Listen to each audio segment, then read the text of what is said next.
Tudo bem? Agora nós voltamos com a nossa terceira parte da aula, que nós vamos falar um pouquinho sobre a dislalia. A dislalia também ela é conhecida como uma síndrome do Cebolinha, do Cebolinha da Turma da Mônica. É onde tem a troca das palavras na hora da pronúncia, né? Por exemplo, Coca-Cola vira Tota-Tola. E a gente percebe isso muito na questão da educação infantil, quando uma criança chega e fala Tota-Tola, quero ir no banheiro. Ela não consegue pronunciar corretamente e essa dificuldade vai continuando constantemente e isso vai trazer problemas para ela na hora da escrita também. Então, a dislalia ela pode acontecer de 4 tipos diferentes. A evolutiva é normal, ela sendo corrigida gradativamente conforme o desenvolvimento da criança. Tem a dislalia funcional. Neste caso, ocorre a substituição de letras durante as falas, não pronunciou o som, acrescenta letras nas palavras ou distorce o som. A dislalia audiógena, ela ocorre em indivíduos que são deficientes auditivos e não conseguem emitir o som porque eles não ouvem. E tem a dislalia orgânica, que ocorre em caso de lesões no encéfalo, impossibilitando a correta pronúncia ou quando há alguma alteração na boca. Muitas vezes dessa dislalia orgânica são pessoas que têm paralisia cerebral acabam apresentando.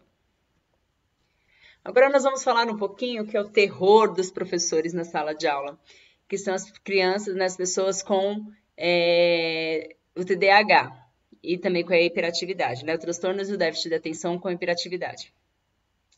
Então, o TDAH é um transtorno neurobiológico de causa genética, que aparece na infância frequentemente e acompanha por toda a sua vida. Ele se caracteriza por sintomas de desatenção, inquietude e impulsividade. Então, aí, quando nós temos, por exemplo, uma pessoa muito inquieta, que ela fica procurando, que fica na dúvida, que não sabe o que vai fazer, que fica viajando. Então, nós temos aí as pessoas que a gente fala que tem uma grande diferença entre crianças que são muito estimuladas e por isso elas são muito ativas, de crianças realmente hiperativas. Então, desatenção. Falha para prestar atenção nos detalhes, dificuldade para manter a atenção sustentada nas tarefas, frequentemente parece não escutar quando fala diretamente com ele, frequentemente não segue as instruções ou falha na finalização de alguma atividade, tem dificuldade para organizar tarefas ou atividades, frequentemente perde as coisas necessárias para a realização, é facilmente distraído por algum estímulo externo e é frequentemente esquecido em atividades diárias. Tem a hiperatividade, mexe os ombros com frequência e se move na cadeira. Aquilo que a gente fala assim, mas deve ter formiga, não consegue ficar parado. Levanta da cadeira na sala de aula, em outros locais, onde quer esperando que permaneça sentado. Corre e sobe excessivamente nas coisas. Tem dificuldade para brincar calmamente. Está frequentemente a ponto de e aparece ligando em um motor, por exemplo. Fala excessivamente. E tem também o tipo impulsivo. Ele explode com respostas antes que as questões sejam completadas, tem dificuldade de esperar a sua vez, frequentemente interrompe os outros. Então, ela pode acontecer separada, como ela pode acontecer um misto também entre elas, né? Pode ser um tipo desatento hiperativo, um hiperativo com impulsividade, um desatento com impulsividade. Aí, por exemplo, nós temos um desenho, né, para identificar. Ele estava colocando o café na xícara, mas de repente ouviu o passarinho, já foi a sua atenção, a xícara já tornou, já foi para o chão, já fez aquela bagunça. E nós trouxemos uma charge só para a gente brincar um pouco com essa questão. E a charge diz o seguinte: o que queremos? Queremos uma cura para a nossa falta de atenção. E quando queremos? Queremos o quê? Que dia que é hoje? Olha lá o pelicano.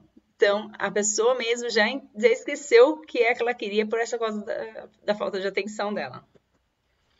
Nós trouxemos novamente um pedacinho, um trecho do filme Como Estrelas na Terra, que agora vai mostrar um pouquinho dessa questão da falta de atenção, como que a criança se distrai. É um trecho bem interessante.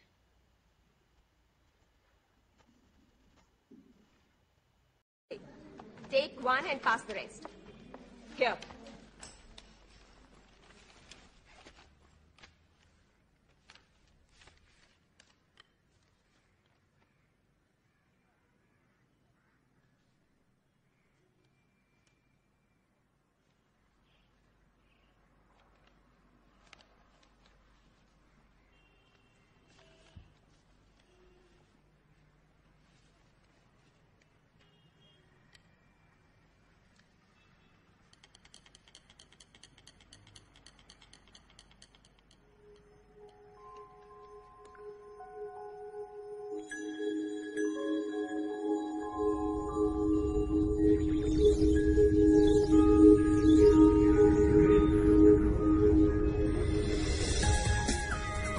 Last captain निशान mission impossible पे निकला।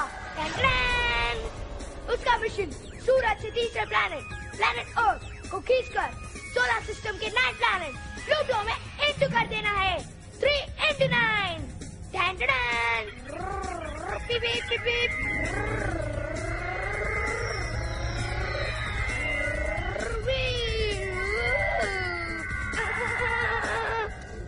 Out.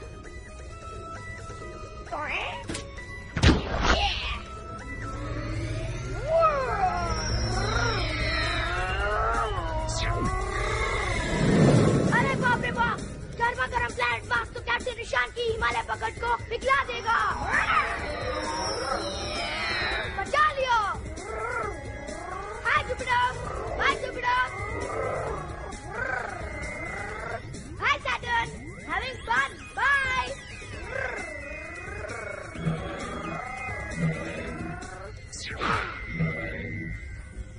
अब 3-9 में इंटू होने जा रहा है।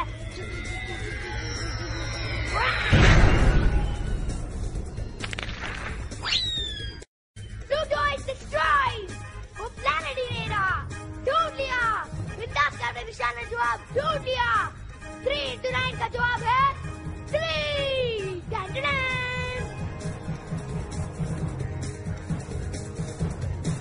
Time up.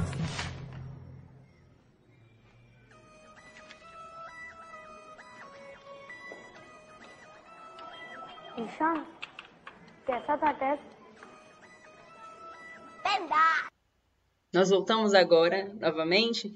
Espero que vocês tenham gostado do trecho do filme Como Estrelas na Terra, Toda Criança é Especial, e essa questão de como a criança fica desatenta e como isso pode acontecer na cabecinha dela. Nós trouxemos algumas pessoas famosas que tiveram ou têm ainda a questão da dislexia do TDAH. Então, entre aí, nós selecionamos alguns para falar, que é o Benjamin Franklin, por exemplo, o Mozart, o Albert Einstein. Então, são pessoas muito famosas que tinham, sim, a questão da dislexia ou a questão do TDAH, mas mesmo assim conseguiram seguir na sua vida e fazer todas as influências. Nós trouxemos aqui algumas sugestões de frases e expressões para o uso em relatório. Então, nós destacamos aqui, sempre quando a gente vai falar assim que o aluno tem uma dificuldade, a gente fala, o aluno não sabe isso, o aluno não sabe aquilo. Então, a gente sugere substituir por ainda não adquiriu os conceitos, está na fase de aprendizagem. Quando a criança não tem limites, que ela fica toda hora pulando, correndo, a gente pode colocar que ela apresenta dificuldade de autorregulação. Quando a criança também ela acaba sendo muito agressiva, a gente pode falar que ela tem demonstrado agressividade em situações de conflito e usa, às vezes, os meios físicos para alcançar o que deseja. As crianças com desortografia, elas deixam o caderno geralmente muito sujo, muito bagunçado, e a gente acaba falando que ele é relaxado, né? Então, a gente pode dizer que ele ainda não desenvolveu hábitos próprios de higiene, cuidados pessoais com os seus pertences. Quando a criança também tem aquela questão que a gente acha que ele é muito preguiçoso, que ele não quer fazer, a gente pode falar que ele não realiza as atividades, as tarefas, aparentando um desânimo e cansaço, porém, logo parte para as brincadeiras e outras atividades. E quando a criança possui algum distúrbio de comportamento associado a isso, a gente pode falar que apresenta um comportamento fora do comum para a sua idade e para o convívio do grupo, tais como, e a gente cita alguns comportamentos. Aqui nós deixamos para vocês alguns livros de indicação sobre a questão das dificuldades de aprendizagem. Tá? Então, são aqui 2 livros, aqui mais 2 livros e um último. E nós terminamos a nossa aula por aqui. Eu espero que vocês tenham compreendido um pouquinho sobre a questão das dificuldades de aprendizagem e que o fracasso escolar muitas vezes acontece não por culpa somente da criança ou não culpa da família ou não culpa da sociedade. Sim, pode ser um conjunto de fatores que têm influenciado isso. Muito obrigada.